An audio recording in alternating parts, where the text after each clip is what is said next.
Hey listeners, thanks for dropping in. I'm Christy. And I'm Melissa, and this is Buried Motives, where we dig deep into the details of some of the most gruesome dirtbag murderers.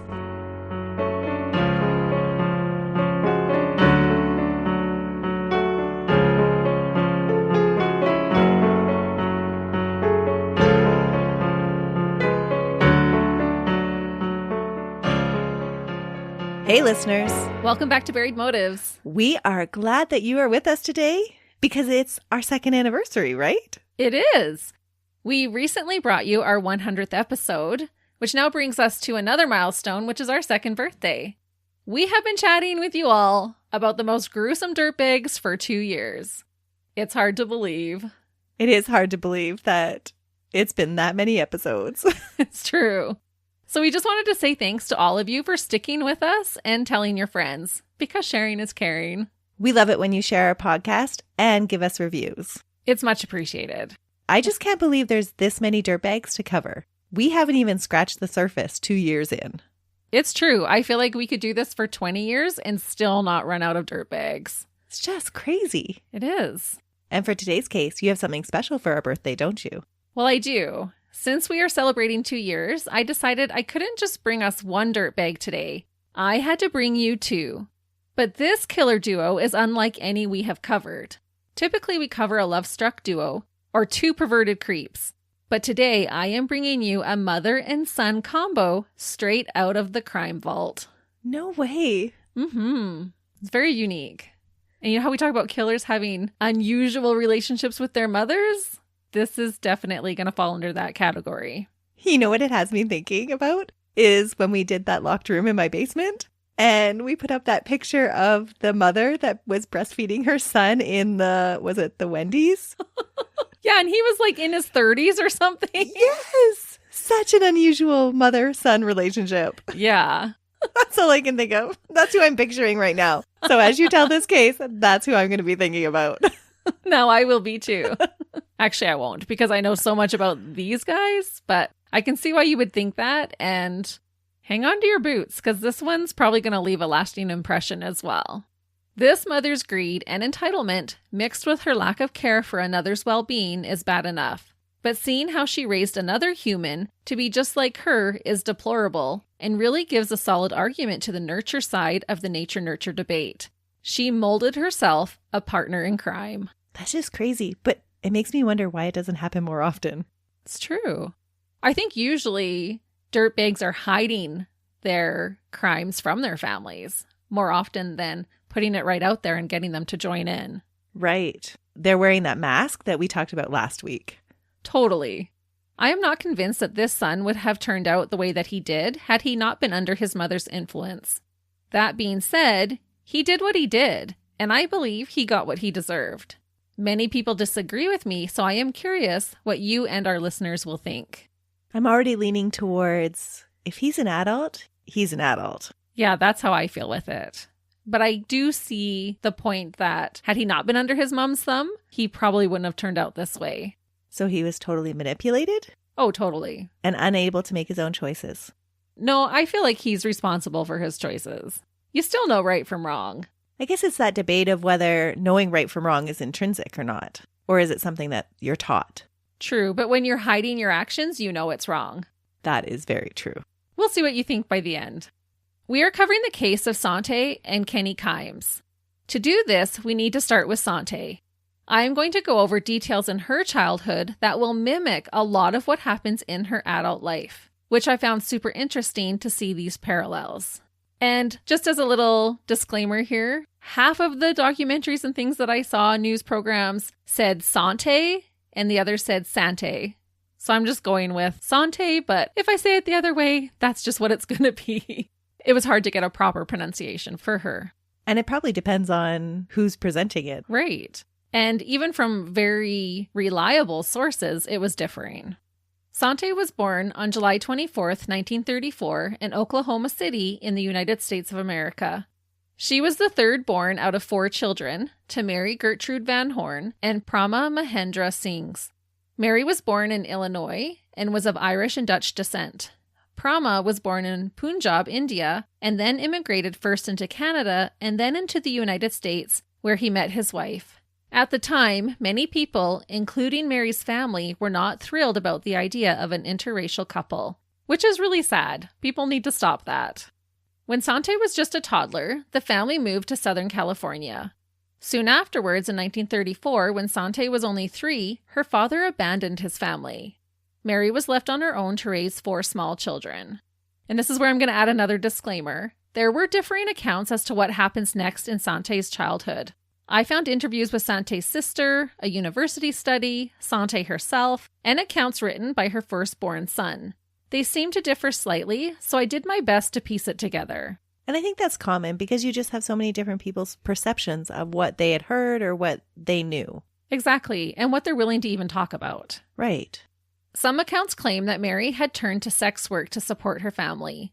The interview with her sister Retha did not sound like this happened, but she is from the generation that typically did not openly talk about things like this, so I am unsure if it was just conveniently omitted from her account. The late 30s and early 40s might not have given Mary, an unwed mother of 4, many options. One factor that makes me think that this could possibly be true is that Sante said she was molested by several adults starting in 1942 at the young age of 8.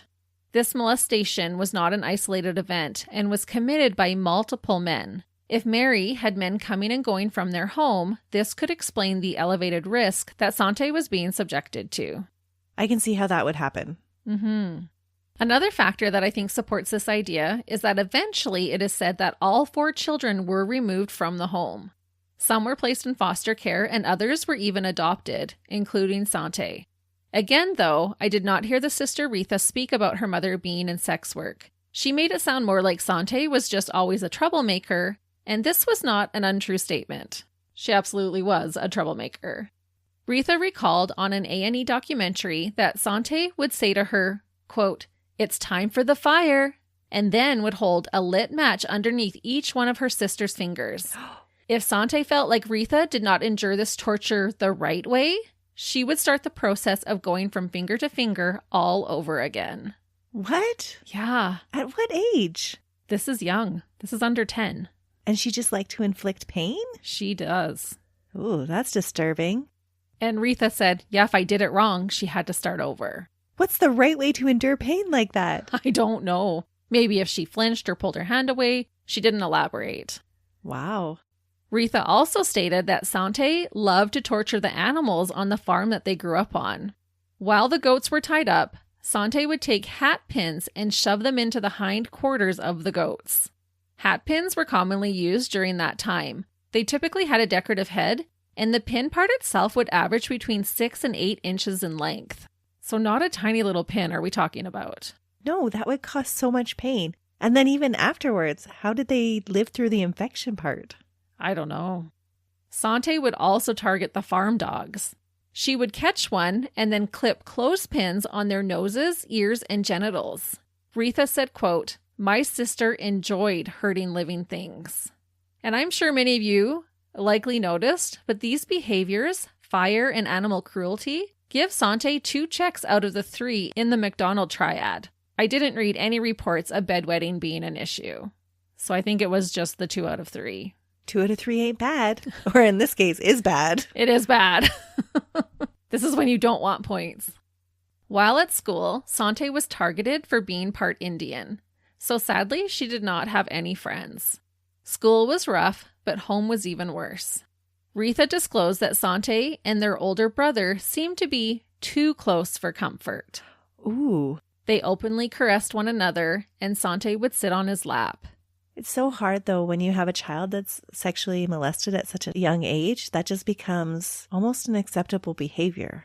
Or how they seek attention. Right.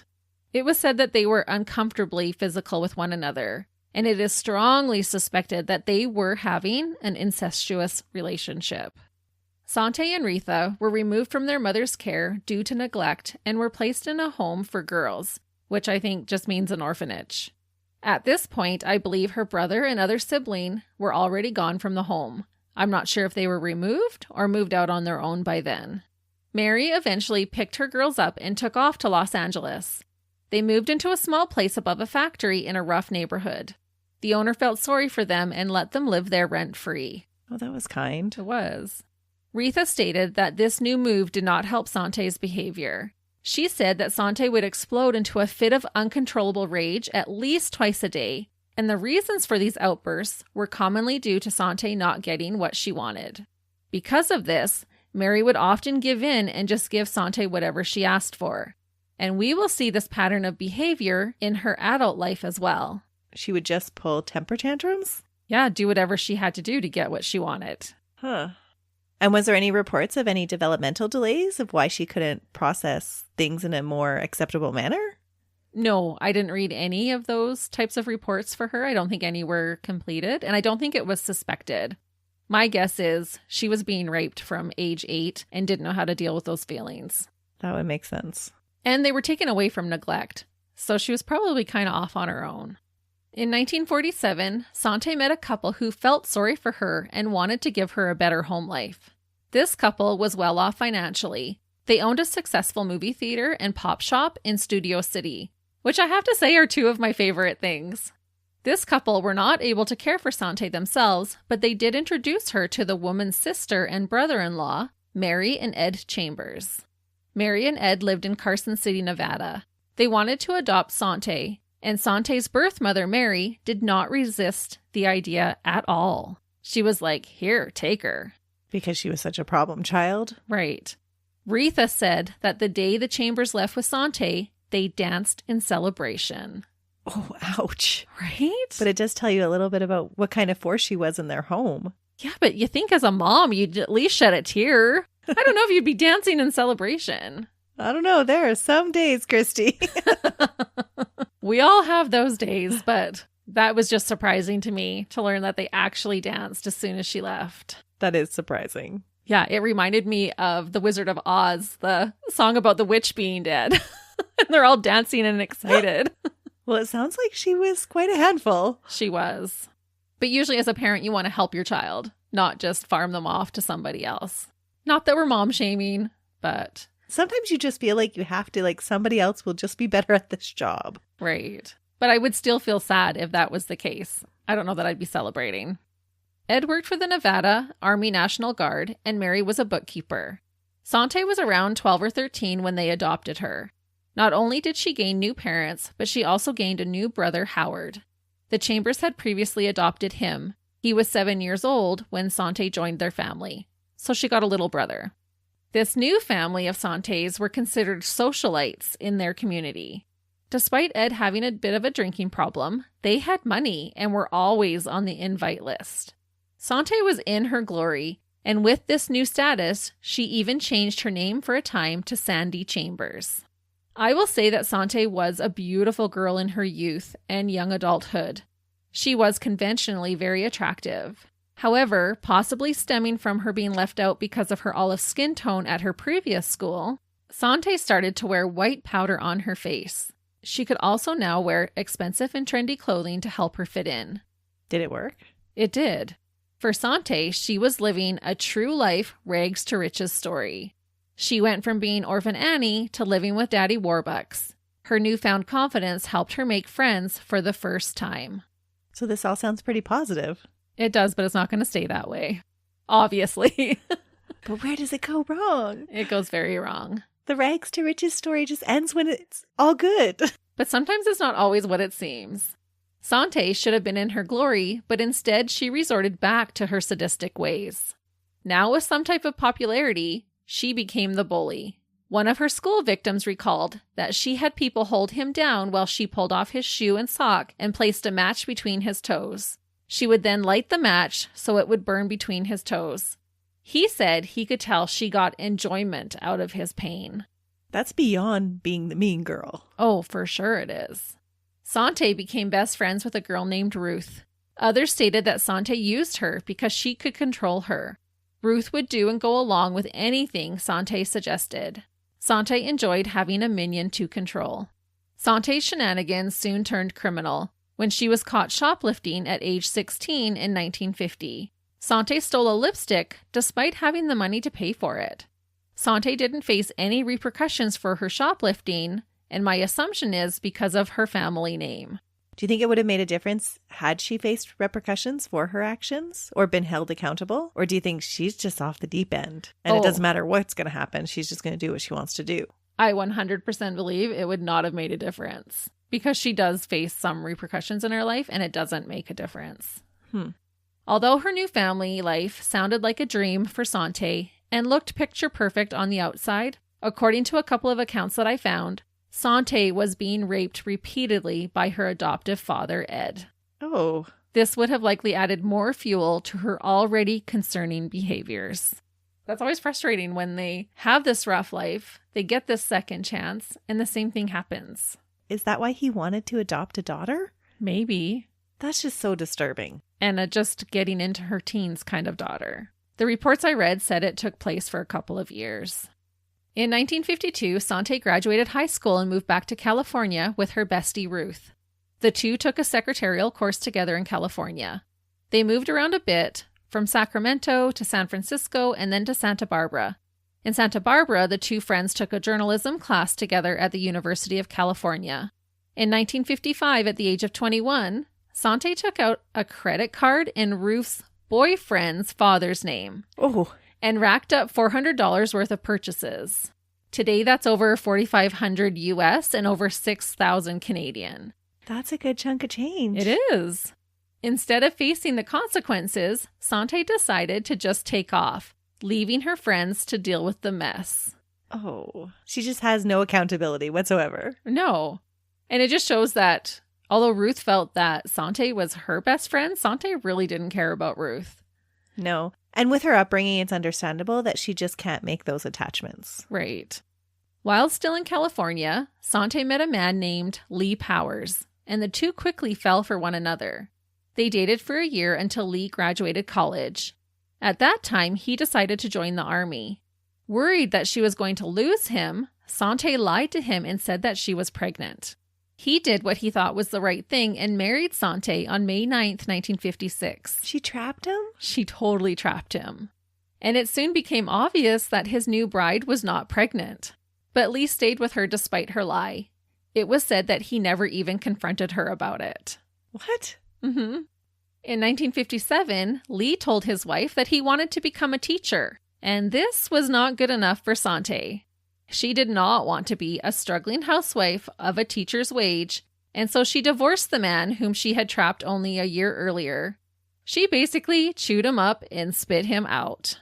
That is so harsh. Right? Why did she even get married to him in the first place? She was scared of losing him. But then she kicked him to the curb. Yeah, well, he was in college. She's probably like, yeah, he's going to make lots of money. And then when she realized, oh, you're going to be a teacher? Never mind. See ya. So again, she wasn't really attached to him, just the idea of what he could provide for her. Right. And this will be a repeating occurrence throughout this whole case. I'm not surprised. Yeah. Because she was neglected as a child, she would just be missing those synapses to create bonds. And she would feel like she had to fight for everything that she wanted. And for her, it's more what she feels she deserves. I'm not sure how heartbroken Lee was, but Sante would pretty much immediately dry her tears on her second husband's shoulder. She would be married before the year was up on November 9th, 1957. That is quick. Really quick. This time, she married a man named Edward Walker. She had known Edward from high school. They had dated sporadically throughout the years. This marriage would not last, but did last longer than her first. Husband number 2 was a general contractor and built homes in Sacramento. That's better than a teacher? He was able to provide a well-off lifestyle for his new wife. He owned the company. Okay. Unsurprisingly, though, it wasn't enough to satiate Sante's greed. On Christmas Day, 1960, Sante decided to give herself a little gift. A little something extra. Is it a man on the side? Nope. Not yet. On this day, she set fire to one of the homes that her husband built. I'm not sure if this was their home or one under construction. Either way, she was just wanting an insurance payout. Edward had no idea that his wife had set the fire. He assumed it was due to faulty electrical wiring. Wouldn't it be his own insurance that would have to pay out? It would have been, but she was the first one to collect it. Interesting. And then his business premiums would have went up. Totally.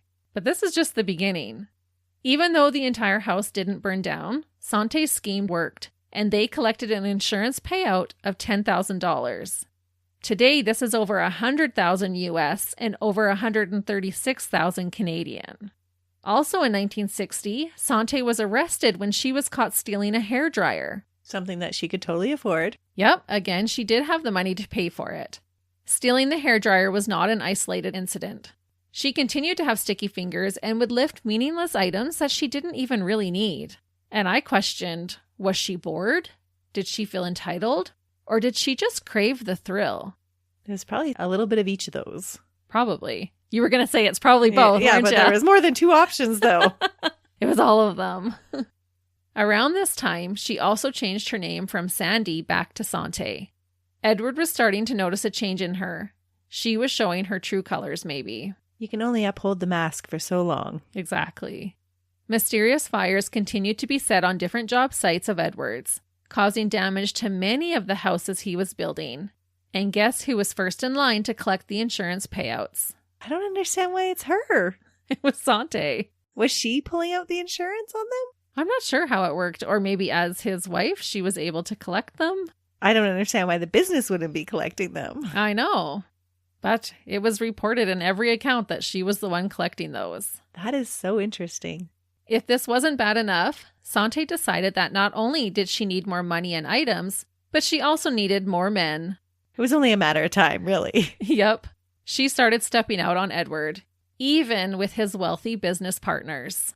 Like I mentioned earlier, she was a bit of a bombshell and had no problem attracting men. Amid all this chaos, at age 28, Sante fell pregnant for realsies this time and gave birth to a son, Kent Walker, on September 27th, 1962. And this is the son who would grow up and write a book about his mother. Kent would later say that he had a good childhood, that Sante was a good mother to him, but he was not surprised by her actions.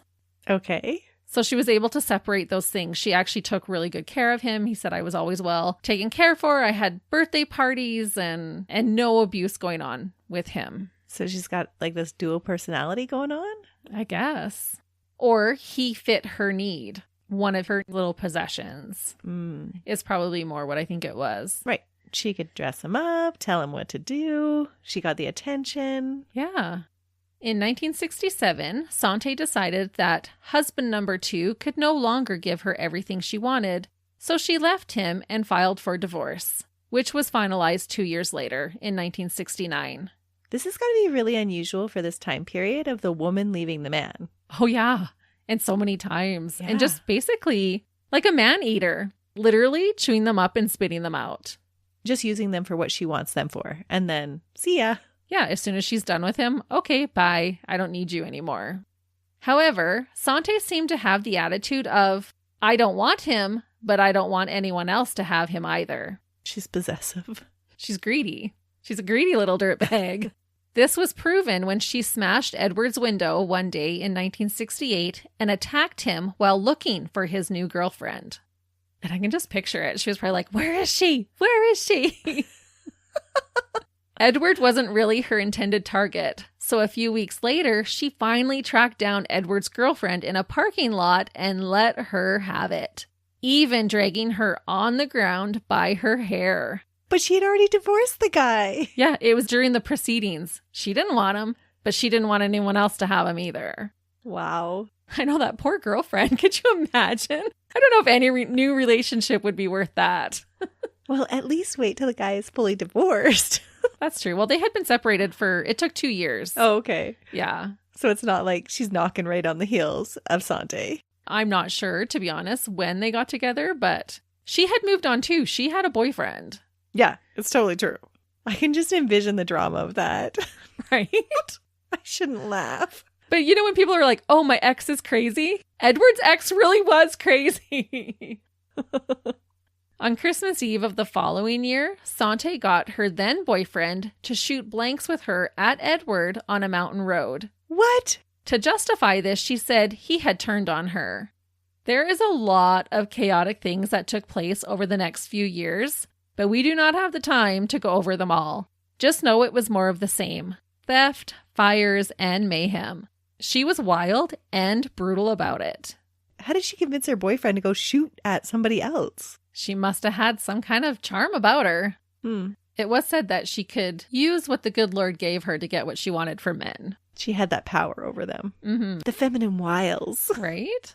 And if her mom was in sex work, she may have seen her mom using some of those same techniques with the men that she was bringing home. Oh, I never thought about that. I didn't till just now either. Sante and her son Kent moved around a bit, and when he reached the age of 10 in 1972, she started to get her son to sneak into houses and steal stuff for her. Part of a mother's role is to instill values and give advice to our children in hopes of them becoming good people. Kent recalls his mother telling him to marry for money. Love and looks didn't matter. That seems like it would be her advice, because that's the advice she was following herself. Exactly. Sante proved to her son that she believed this when she made the plan to find a millionaire and marry him. So now she's out on the hunt. Yes, she's definitely on the hunt. And her son knows about it. Yeah. Okay. And he's like 10. It's just wild, this whole story. That's too much information. I know. But she's like, yeah, you gotta marry for money, and I'm gonna show you how to do it. She moved them to Palm Springs, got a little boost in the bust area, and started to wear big black wigs. Many people told her that she looked like Elizabeth Taylor, and so she decided to play this up and used it to her advantage. Allegedly, she would even pretend to be Elizabeth Taylor to get free stuff, and it would work. She even sold autographs to unsuspecting fans for $100 a pop.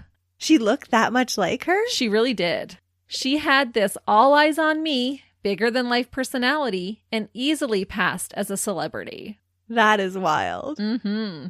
Why black wig? Did she set out originally to impersonate Elizabeth Taylor? I think she did. Okay. And probably at the time, with Elizabeth Taylor being so popular, a lot of women were probably going for that look. It was probably what was considered attractive. Right. Like when everybody got the Rachel haircut. I had that. I did too. Lucky for Sante and unlucky for her next target, Sante read in Million magazine that a wealthy real estate developer named Kenneth Keith Kimes had recently divorced. She's actually doing research for this. She was looking in a magazine called Million Magazine, all about millionaires. He was worth approximately $20 million.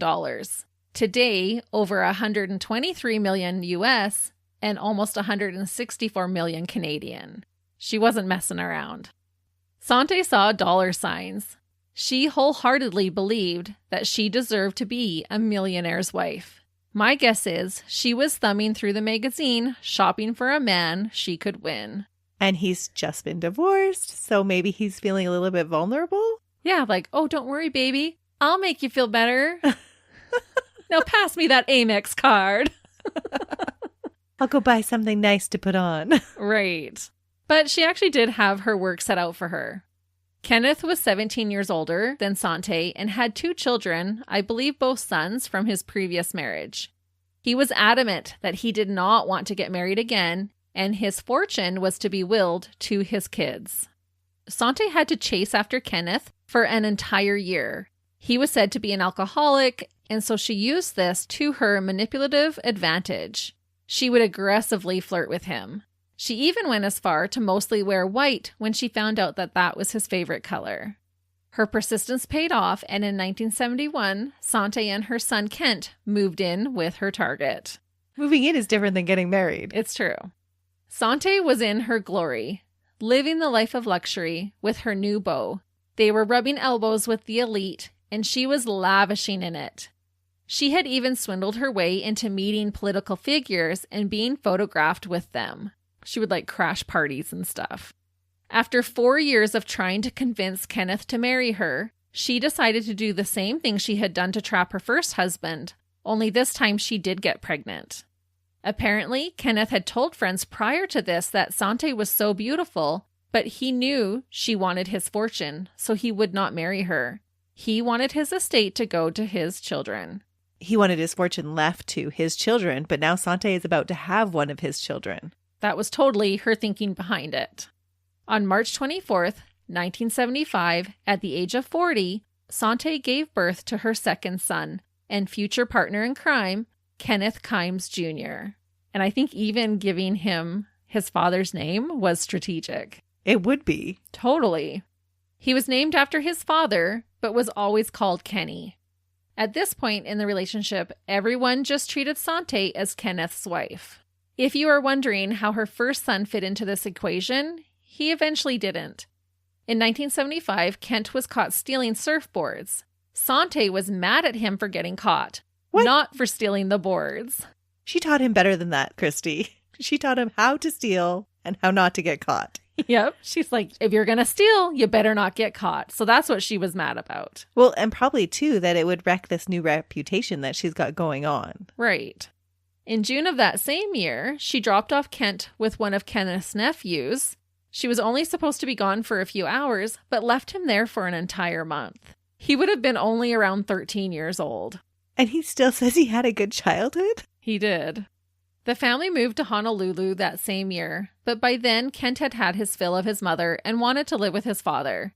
Kent ran away a few times to be with his dad, until finally Sante gave Edward custody of their son.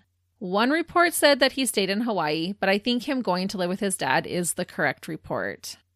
Living in paradise with a multi-millionaire was not enough for Sante. What? I'm like, that would be enough for me. I think so. Right? Sign me up. Yeah, where can we get one of those? I could do that life. Yeah. She decided on April 17th, 1978, to burn down the house in Honolulu to collect the insurance money. Firefighters knew the fire was caused by arson, but the insurance company still paid the claim. At this point, Kenneth left for a while. He was upset, but he did return to Sante and his son. That sounds crazy. It is. Wanting a fresh start, the little family moved to Las Vegas in April of 1979. And it sounded like when they moved, they kept the house they were moving from and just bought additional ones. So then they could go back and forth to all these homes. They have all these vacation homes. Mm-hmm. And this isn't enough for her. No. Oh, man. I'm like fangirling over Sante. I know. We're like, Sante, we would be happy with half of your life. Yeah, she didn't know how good she had it. While in Las Vegas, Sante decided that she needed some slaves. What? She called them her maids, but by definition, they were absolutely her slaves. And if you don't have a good idea of Sante's character yet, this next part will seal it in for you. Because she was greedy, and because she was a dirtbag, Sante went on the hunt for homeless illegal immigrants, or would even more commonly go directly to Mexico and promise them a lavish lifestyle if they came to work for her as her maids. Once she got them into her home, it was a different story. Sante would basically enslave the unsuspecting people that she convinced to come work for her. She made them do everything for her without any pay. She would make them repeat chores when they didn't even need doing. She didn't even pay them? No. She would also physically abuse her quote-unquote staff. One report said she burned one of her workers with a hot iron and would strike another with hangers. Ooh.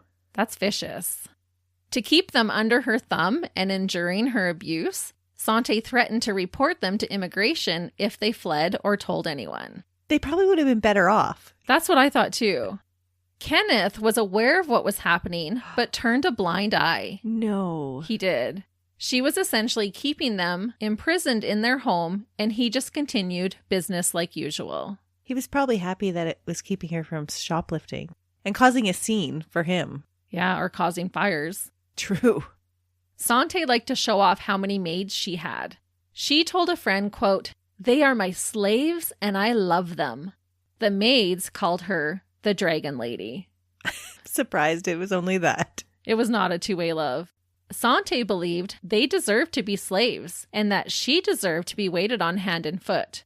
She believed people were born with these types of destinies, so she didn't feel bad about it. And this is what she's raising Kenny to believe as well. Absolutely she is. In the summer of 1979, Sante was reported by her firstborn son Kent about the slaves she was holding hostage in her home, but nothing was done about it until 6 years later in 1985.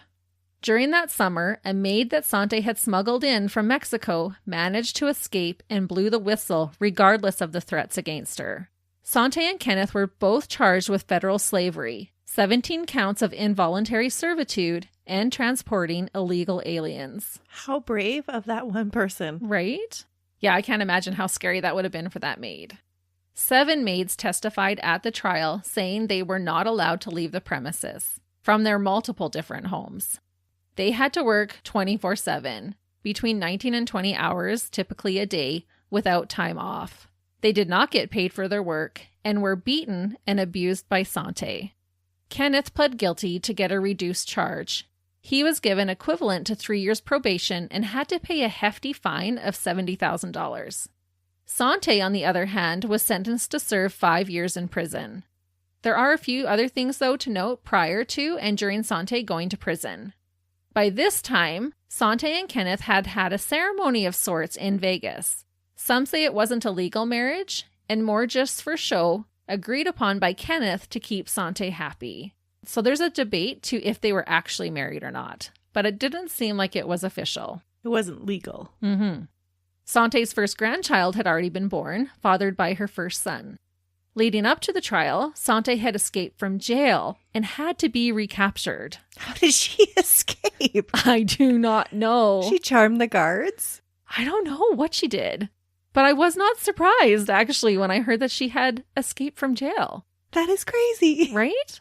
She's feral. Like, nothing can hold this girl back. Also leading up to this, Sante was stealing items whenever she could. Some of these items were now highly priced, like a mink coat and expensive watches. She did face charges of grand larceny for the mink coat. She had been sentenced to jail time when that happened, but was able to get that conviction overturned on an appeal. And how this happened is nothing but fascinating. You're not even going to believe this either. Like, you honestly won't. The whole time I researched, I was like, what? I'm sitting on the edge of my seat.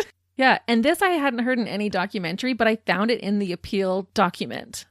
Sante failed to show up for court proceedings on July 18th, 1985, after the lunch recess. And so the judge went forward with the hearing without her being present.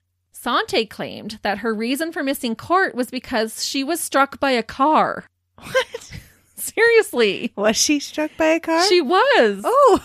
She was able to provide, we shouldn't be laughing, but it's so unbelievable. She was able to provide hospital records stating that she had been treated for injuries caused by being hit by a car and had later signed herself out of the hospital against medical advice.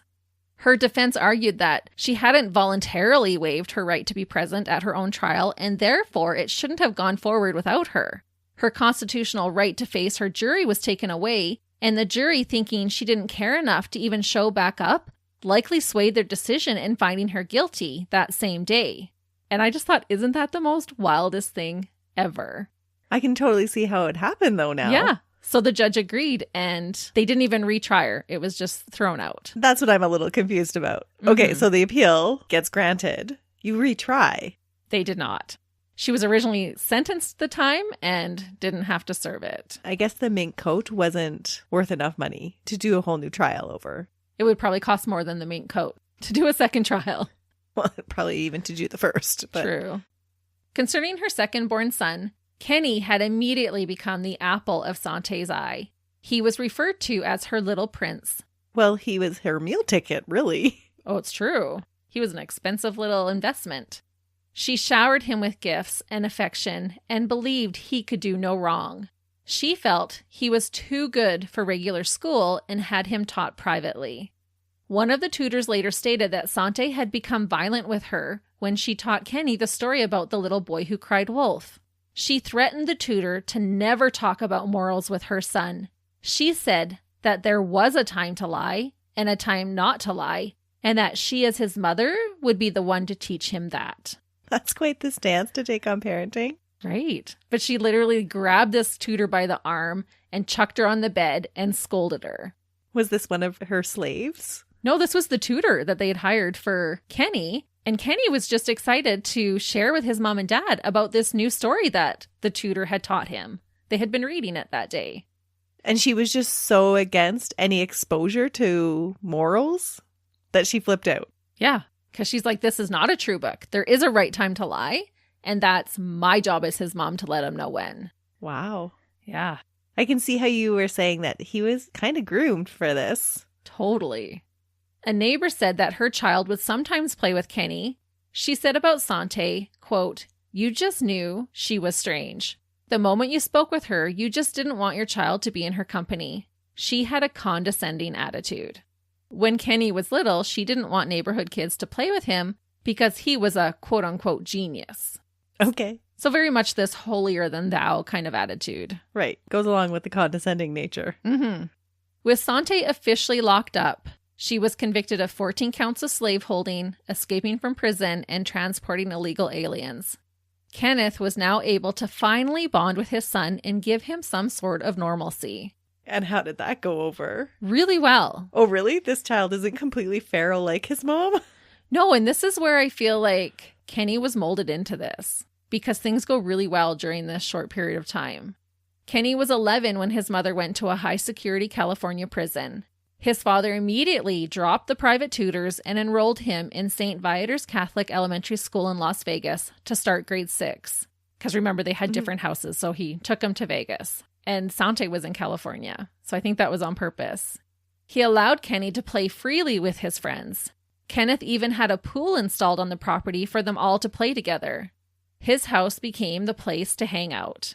A friend of Kenny's later said that this period of time without his mother was, quote, Kenny's golden years. He said that Kenny's father was very kind and good and treated them all well.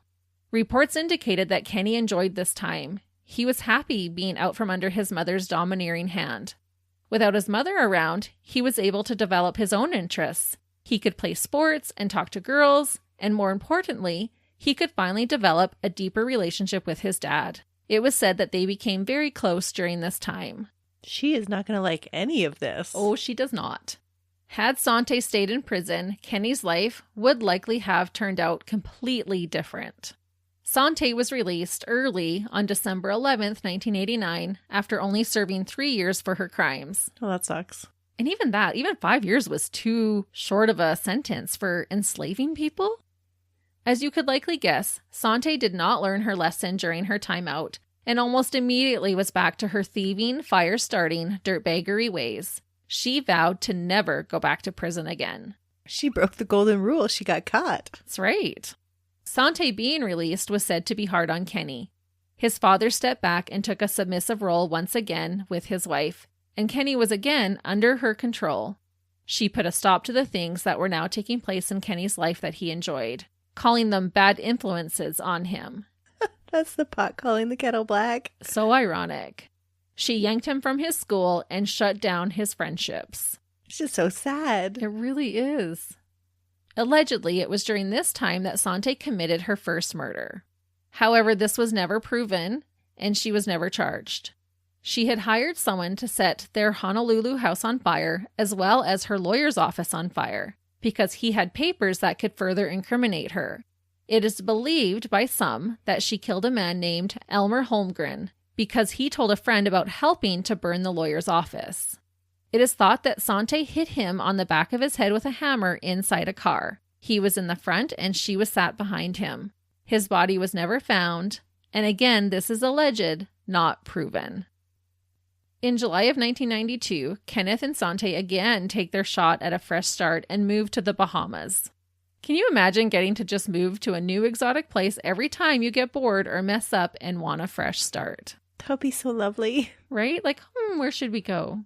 Just point on a map somewhere. Let's go there. Tahiti. Bora Bora. That would be nice. Sadly, though, this would not be a fresh start for Kenneth. He died just 2 years later on March 28th, 1994, of an aneurysm at the age of 74. Was it an aneurysm? It was. I knew you were going to ask that. I almost wrote it in here, but I was like, no, she'll ask. No foul play was suspected with his death. That's too bad. That he was just creating a life with his son, and now he was gone. It was probably the only person that could have intervened with Kenny. Yes. But when Sante was released, he just reverted into that submissive role. Kenny had graduated high school the year prior to his father's death and was attending college and living it up, making up for lost time, so to speak. Sante allowed him to go away to college. She did. Wow. However, that didn't last long because Sante insisted that her son drop out of college and come back to live with her. Well, she needed a companion, you know. Yes. It's all about Sante. His father's death was hard on him, and friends later said that there was a shift in Kenny. He just kind of gave up and would give in to whatever his mother had wanted. Prior to this noticeable shift, there are reports of Kenny attempting to rebel. He had gotten violent towards his mother and others, including a girlfriend, but this was soon put to a stop by his ruling mother. But he does have some violent undertones then. Yes. The account with his mom was told like he was going to kill her. Like, I'm going to kill you. He was so angry. And then other things were, he'd get into a fight over like $40 and beat the crap out of somebody. But once Sante put a stop to it, he was right again under her spell. Instead of finishing college, Sante and Kenny started selling Cuban cigars, a business venture that did not appear to be on the up and up. They also carried out a plethora of con jobs. They stole a car in Cedar City, Utah, with a bad check and swindled money out of anyone they could, even going to the extent of filing lawsuits against as many people as they could, including a plastic surgeon. Why? Aren't they well set up after Kenneth died? They have all these houses. I'm sure there was some inheritance. Well, that's what you would think. After her partner's death, Sante was furious to learn that Kenneth had not changed his will. Oh, so everything went to his two sons. Yes. His entire fortune was left to his two kids from his first marriage.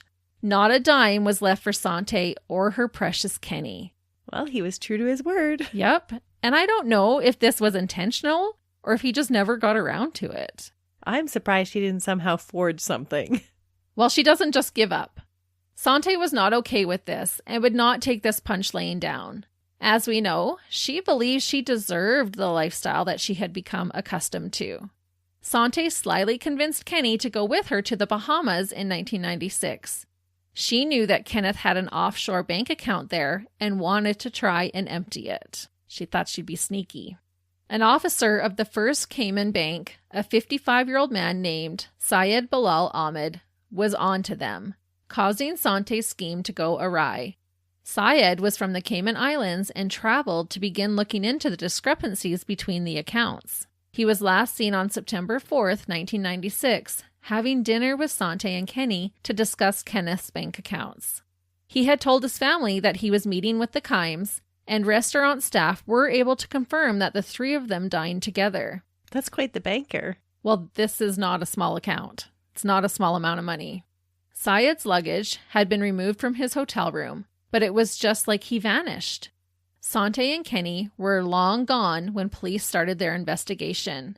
Again, no proof was found, but Kenny would later admit that they murdered this man for figuring out their con. And we're going to go into a little bit more detail on this later on. Becoming desperate, Sante turned to her old tricks and burned down her Las Vegas house for insurance money on January 31st, 1998. However, Sante had pulled a con regarding the house just prior to burning it down. This weasel managed to put the deed of the home in their friend's name, a 65-year-old man named David Kasdan. She then took out a large loan for over $200,000 against the home, also in David's name. He had no idea until he got a bill in the mail for his first payment due on his massive loan. And I heard that it was like $280,000, which was a lot for that time. And can you imagine opening a letter for a loan payment on a house you did not know you owned? It's just so shocking to me that that could even happen. Yeah, she was able to do it. She was good at her craft. Rightfully, David confronted Sante and was like, what the actual heck is going on here? She had swindled him, and he knew it. She tried to bully him into going along with her scheme, and he refused. A short time later, on March 14th, David Kasdan's body was found by a homeless person inside a dumpster near the Los Angeles airport. He had known the Kimes for 20 years. He had started out as Kenneth's friend. David had been shot to death. Police suspected the Kimes, but had no evidence to prove it. When Sante burned this house down, she had already put the name of the title in a man she met at a homeless shelter, Robert McCarran, whom she forced to comply with her con. Wow. 3 months later, Sante and Kenny set their sights on their next and final victim. Again in a magazine, Sante read about an 82-year-old rich socialite named Irene Silverman. The article said that she had recently become widowed. Irene was a retired ballerina, and her husband earned his wealth as a real estate mogul. So now she's going to send in Kenny. She does, but not in the way that you think. Okay. Irene owned a luxurious brownstone in New York valued at $8 million and was renting rooms like a hotel. And today that is almost $14 million US dollars and almost 20 million Canadian. Chomping at the bit, any guesses where these two dirtbags headed next? To the brownstone? Yup, they headed to New York. Kenny, under the alias Manny Guerin, rented a room from Irene in June of 1998. The building was at 20 East 65th Street between Madison and Fifth Avenues and cost a cool $6,000 a month to rent. That's a lot of money for back then. It is. That's a lot for now, let alone in 1998. But I guess if you were renting a place that is worth like 20 million Canadian, it would be a hefty price tag. To try and fool Irene, Sante posed as Kenny's work assistant. It was said that Irene was immediately suspicious of Kenny. She said he smelled like jail. Oh, that's quite the description. Yeah, I don't know if that was a common saying, but... He was sketchy. Yes. It only took weeks before Kenny and his sadistic mother put their plan into action. On July 2nd, Sante managed to use false documents and a disguise to pretend that she was Irene Silverman and was astonishingly able to get a deed transfer notarized for Irene's property. What? With the mansion now in her name, the only thing left to do was to get rid of Irene. She actually had to put on a disguise and did this in person. These are not little schemes. They're not. Irene told staff and people at a dinner party on July 4th that she was going to finally evict this Manny character on Monday. He kept promising to provide her with references, but failed to do so each day. She also had noticed that any time he passed a security camera, he shielded his face. She had already told him to leave and had turned off phone service to his room, but he hadn't left yet. She's pretty with it. She really is. And that's why police suspect foul play, because it wasn't like she was this elderly lady who didn't know what she was doing and could have wandered off somewhere. Irene must have been following her gut feelings about him, which makes this extra terrible. She knew something was off with this guy and wanted him out of her house. Sadly, the next day on July 5th, Irene went missing. Her staff thought she was napping when they didn't see her for a while, but by 4:42, a staff member went knocking on her door and discovered that she was not there. She was described as rarely leaving her home, and when she did, she was always accompanied by a member of her staff. This set off red flag alarms for all who knew her, and police were promptly called. Sadly, she would never be found. Irene's staff told police they were suspicious of a creepy guy who had just moved into apartment 1B. Unsurprisingly, this creepy guy, Manny Guerin, aka Kenny Kimes, was nowhere to be found and his apartment had been cleaned out. It was also noted that missing from the room that Kenny had rented was a large pillow, a comforter, and the shower curtain liner. They wrapped her up in her own belongings? They did. Police also discovered a roll of duct tape left behind and a new box of garbage bags with only 4 taken from the box. Okay, I'm not understanding. They seem so smart to run all these cons, but yet they're going to leave that much evidence behind. Well, technically, they just left the bags and the duct tape and had taken the other things with them. But it screams foul play. It absolutely does, but it doesn't automatically connect them to Sante and Kenny. Right, because they're using aliases. Yes. How they got caught is right in line with this whole entire case. You know how sometimes in a murder case, the dirtbag is caught because of a totally unrelated charge, like a traffic violation? Well, the universe worked its magic in this case. Sante and Kenny Kimes were picked up by police the same day that Irene went missing outside the New York Hilton Hotel for a completely different charge. The bum check they wrote for the Lincoln Town car they stole came back to bite them in the butt. Oh, no. Had they just not stolen the car, they might have gotten away with it. Finding them at this hotel was not by accident. The FBI used an informant from their past to set up a meeting with the Kimes. When they showed up, authorities pounced.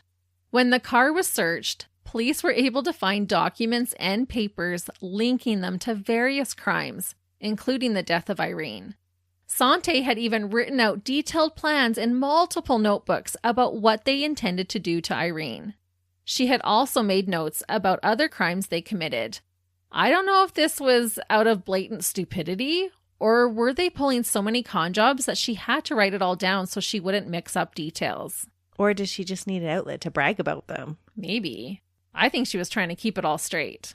The pair were also found in possession of Irene's keys, cassettes of her tape-recorded calls, wigs, masks, plastic handcuffs, a loaded Glock 9mm handgun, .22 caliber bullets, $30,000 cash, date rape drugs, and an empty box for a stun gun. I just don't understand. They were so smart, but yet they're carrying around evidence with them. Get rid of the evidence. Right? I don't know about you, but these are not things I commonly keep with me in my stolen vehicle. No. Right? Here, prosecution, lay it all out. Well, it just shows how confident they were that they were not going to get caught. And when Sante had gotten caught in the past, she didn't really have to face any consequences. That's true. Kenny tried to say that he didn't know the woman they were looking for and suggested to the officers that perhaps she was just out walking her dog. Officers stated that Kenny was so frazzled when they caught him that he wet his pants. Oh, no. Yes. If he didn't know the woman, how did he know they had a dog? Well, he's like, oh, she's probably just walking her dog. She did have a dog, though. They noted that him wetting his pants was highly unusual. Kenny's half-brother thinks that this was because it was the first time in his life that his mother wasn't in control of the situation. She was a professional criminal and had sucked him into her world. He never looked at himself apart from her. He was essentially her slave, her clone. Inside the room at the plaza, police discovered a black duffel bag that contained a loaded .22 caliber Beretta, along with multiple other pieces of incriminating evidence. Despite not having a body for that evidence, Sante and Kenny were arrested and tried for Irene's murder. The trial began on Valentine's Day 2000. It's hard to convict without a body. It really is. So that just tells you about the volumes of evidence they must have already had. And how sure they were that these were their dirtbags they were looking for. Mm-hmm.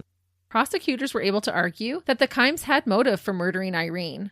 Her property had been transferred to their shell corporation. It was widely known that Irene had plans to donate her estate to a charity in honor of her late mother after she passed away. They also argued that Irene could have easily been overpowered. She was only 4 foot 8 inches tall and weighed a mere 115 pounds. Plus, she was 82 years old. Kenny was only 23. He was 6 feet tall and weighed 190 pounds. Sante was 64, 5'5", and weighed 200 pounds at the time. So they could totally outmuscle her. Yeah, there's no way Irene could have overpowered them. Among the documents found in the Kimes' possession was Irene's house keys, her social security card, her passport, and various other documents in her name. Police were also able to collect damning evidence against Sante and Kenny, such as fingerprints.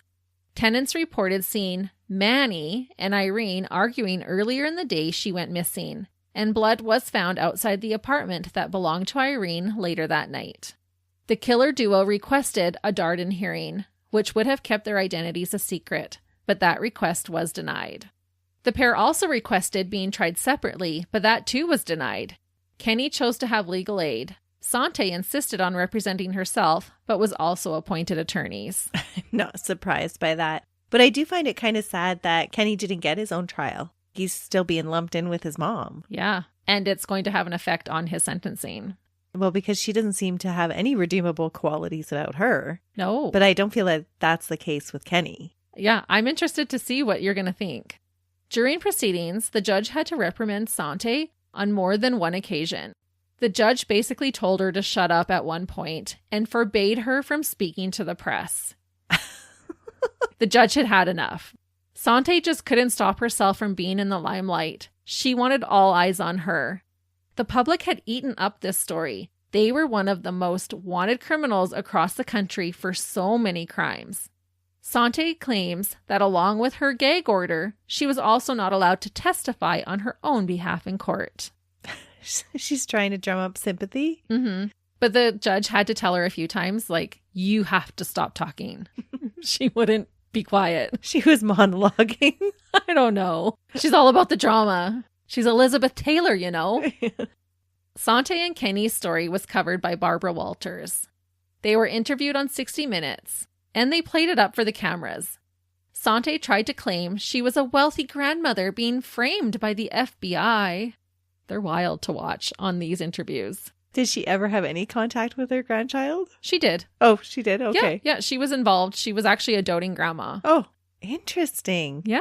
And maybe that's too why Kent said, yeah, she was a good mom. Like, as far as she treated him, it was okay. The most disturbing of warnings given to Sante during the trial by the judge involved her son Kenny.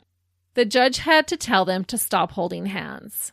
These sick dirtbags were all over one another physically, and the judge had had enough. They were incestuous? Yeah. I did not see that coming. I know. It is highly suspected that Sante and her son were indeed having an incestuous relationship.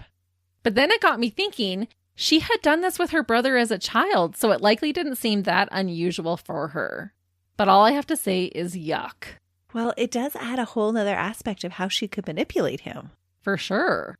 Ooh. Especially as a young man, only 23. Mm-hmm. And neither of them actually ever admit to being sexually involved with one another, but most people believe that, yeah, they had to have been. Yeah, that's gross. Despite her efforts in May of 2000, Sante and Kenny were found guilty on 118 charges brought against them. Whoa. These charges included second-degree murder of Irene Silverman, possession of weapons, forged documents, stolen property, burglary, robbery, attempted robbery, grand larceny, attempted grand larceny, and even eavesdropping. They really threw the book at them. Yeah, 118 times. Anything and everything in the book. Absolutely. And I feel like they deserved it. Sante was sentenced to 120 years in prison, and her son received 125. He received more? Yes, and you'll find out why in a minute. Am I going to change my opinion of him? I don't know. A lot of people agree with you. When the verdict was read, Sante slowly turned and death glared at the jury.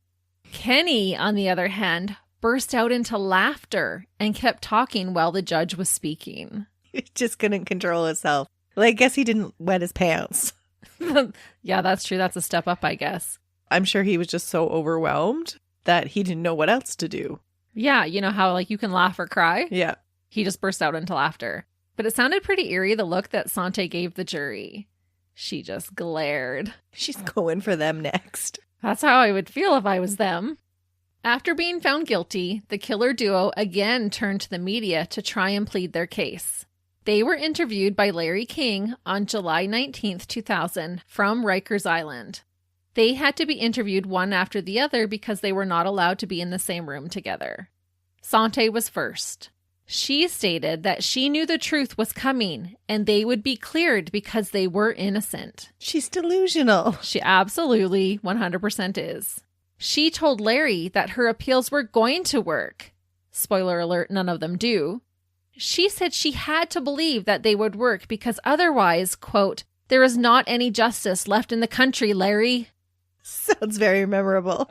I'm going to have to go watch that one. You have to. She's so theatrical.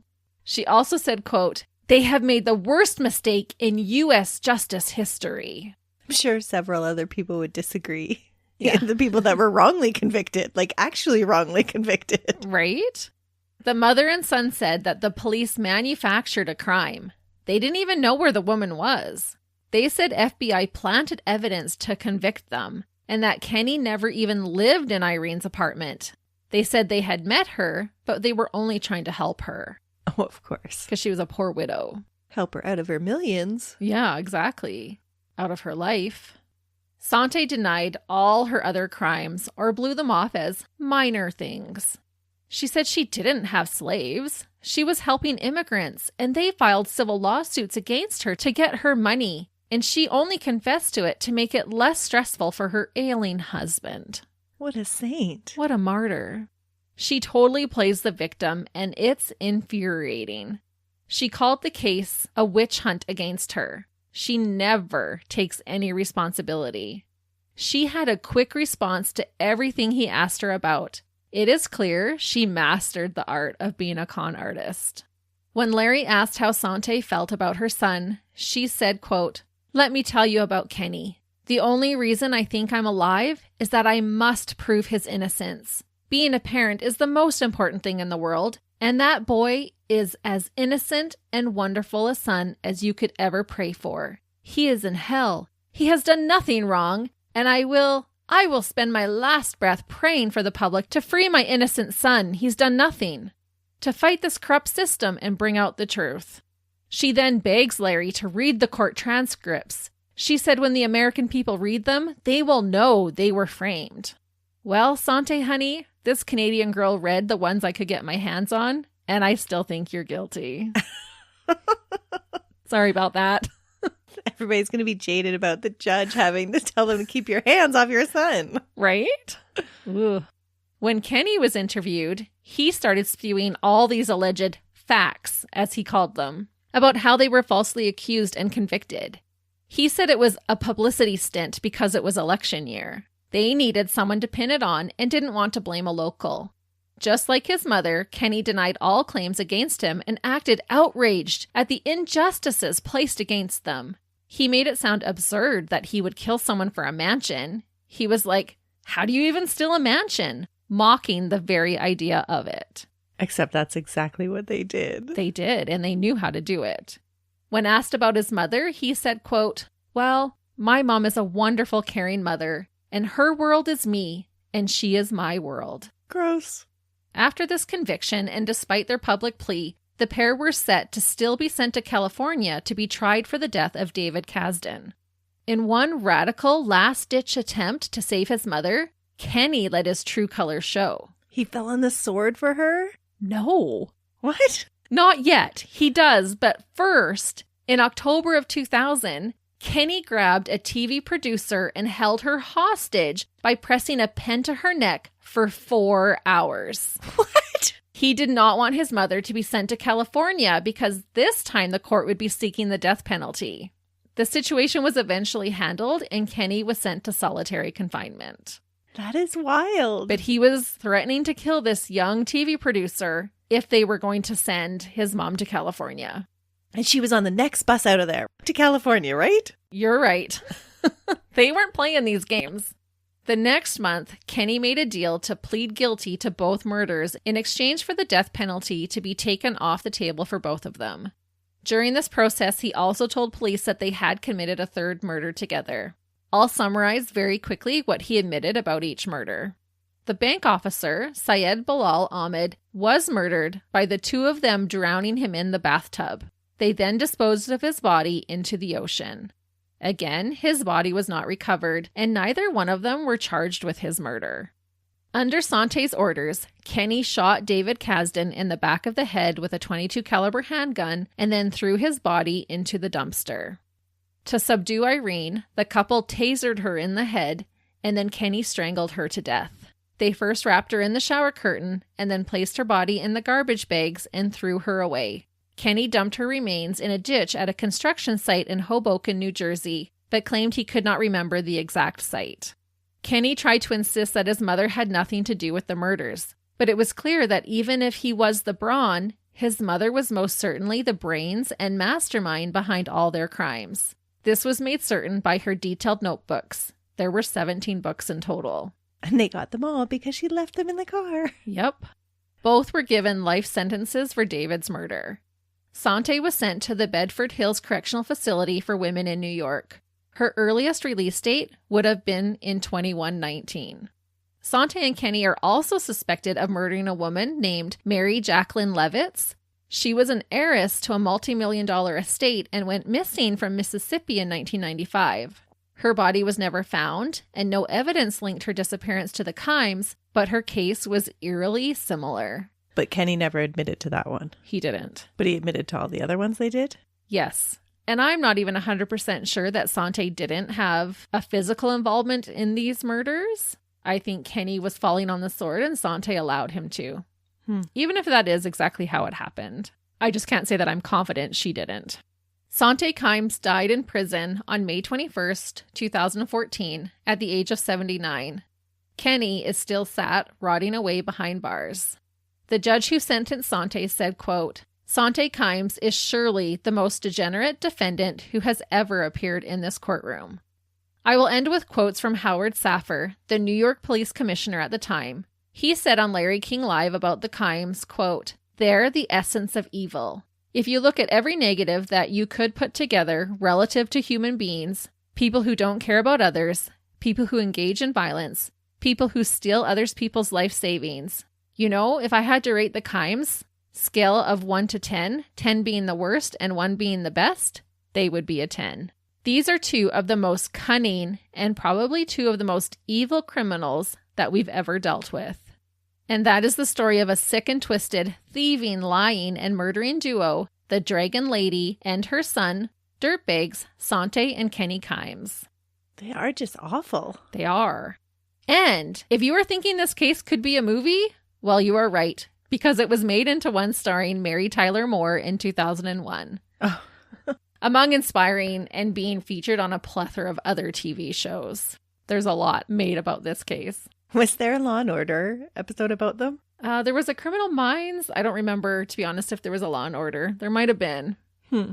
That was a great case, Christy, and it kept me on the edge of my seat the whole time. There were lots of twists and turns in it. Yeah, there was not even a dull moment while I was researching this case. It's just hard to believe that this was someone's real life and that they actually pulled off all of these things. Sante was a dirtbag for decades. But she was a dramatic dirtbag. She was. And she turned ugly in the end. Is that like the best justice ever? Maybe, but she did not age well. Her later pictures absolutely did not even look like the same woman as her earlier ones. Well, jail could do that to you. That's true. She didn't have her millions of dollars to put towards her looks, I guess. Well, she sued the plastic surgeon, so nobody else would work on her.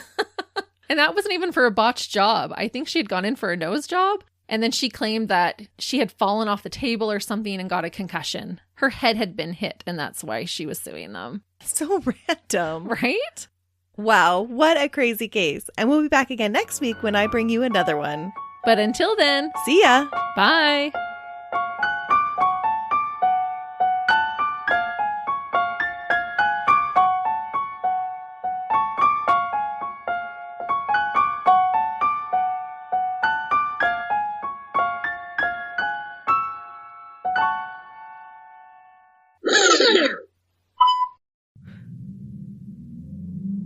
Who is doing that?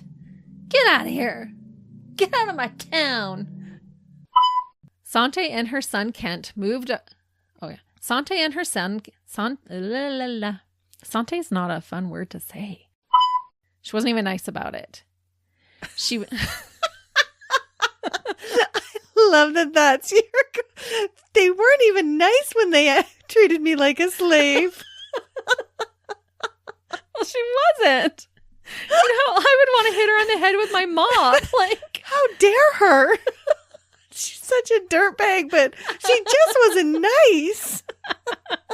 If you're gonna be a dirtbag, be a nice one at least. I hate this girl. I hate her. We need chocolate. Yeah, we do. Go to the store. Should I text him? Yeah, we need treats.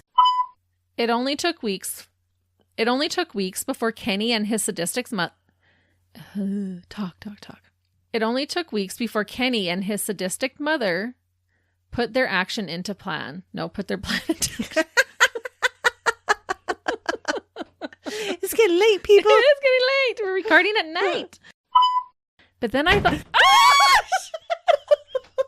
she screamed louder than I did. I did this time. And I even knew it was him. I don't know. Oh my goodness. Thank you. Thank you so much. I'm dying here. Well, you look spooky when the lights are Thanks. I know. I'm not even mad that he scared us. We got snacks. And it kept me on my seat the whole time, Christy. On the edge of your seat. Yeah. You said it kept me on my seat. Because she usually runs around you guys. I didn't fall off my seat.